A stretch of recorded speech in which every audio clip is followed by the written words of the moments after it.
Back in 2018, I played Mass Effect Andromeda for the first time, with the game serving as my introduction to the Mass Effect universe. Given I started playing Andromeda well after its fixes and patches were released, I was a little confused as to why this game had received a lot of negative feedback. In my eyes, Mass Effect Andromeda was really fun to play. However, I finally got around to playing the original Mass Effect trilogy back in July, and after getting hooked and going on a marathon to complete the entire trilogy, well, I now understand why Mass Effect Andromeda is viewed like this by the community. I am sick of all you guys ganging up on me. You guys all think you're so much better than me. Oh, Meg, that is the least fancy thing I have ever heard. But just because Andromeda couldn't reach the standard set of the original Mass Effect trilogy, I don't think it should be ignored or viewed as a bad game. Far from it, in fact. Here's why I think Mass Effect Andromeda is a good game. Before I dive into this, over 95% of all my viewers aren't subscribed to the channel. Take this very moment to quickly subscribe, it really does mean a lot.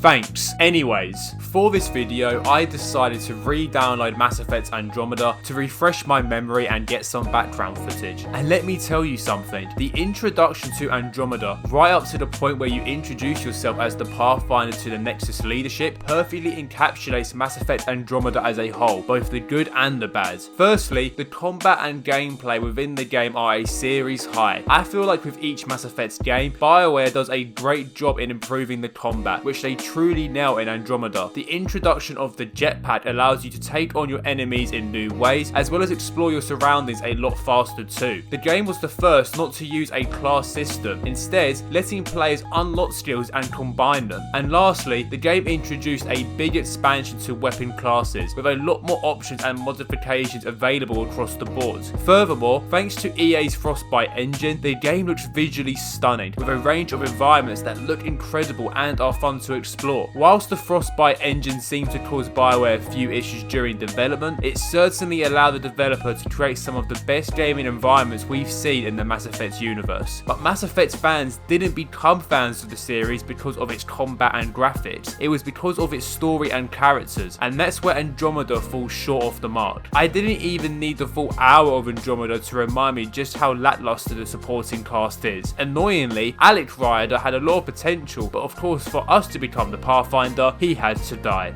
Then there's Liam. I thought I had this guy removed from my memories, but he was quick to remind me just how terribly written this character was. The rest of the squad as a whole simply didn't match up to the characters the original trilogy introduced. That didn't bother me when I first played Andromeda, but now after experiencing the original series, it's a pretty big problem. And finally, the story. Andromeda spends the entire opening setting up this new universe, building up the prospect of setting up new colonies. But given how BioWare swiftly built the Mass Effect universe back in the first game, it's shocking how weak the world building is. It was like BioWare had this great concept of exploring the unknown, but sorta didn't know how they wanted to convey it into a game. You compare the villain of Arkham to Saren, who lacks any charisma or motivation compared to the Mass Effect's original villain. Choices in Mass Effect Andromeda didn't really seem to matter either, considering this is not just an RPG, but arguably one of the best sci-fi RPG gaming has to offer from a developer that's given us Mass Effect and the Knights of the Old Republic. It was so disappointing how Andromeda drops the ball here. Again, I didn't really notice it much when I first played Andromeda, but when you go back to the original trilogy, it's depressing to see how much the series regressed in letting you take control of the story and having the world be impacted by your actions. But the thing is, I do think Mass Effect Andromeda is a good game. The problem is that it's in the company of arguably one of the gaming's greatest trilogies of all time. Of course, BioWare set that standard, and it's a shame Andromeda didn't reach it. Do you think Mass Effect Andromeda is a good game? Do you think the series should ignore the title or try and bring it into a more positive light for the community in the next Mass Effect game? Let me know down in the comments. See you again soon. Peace.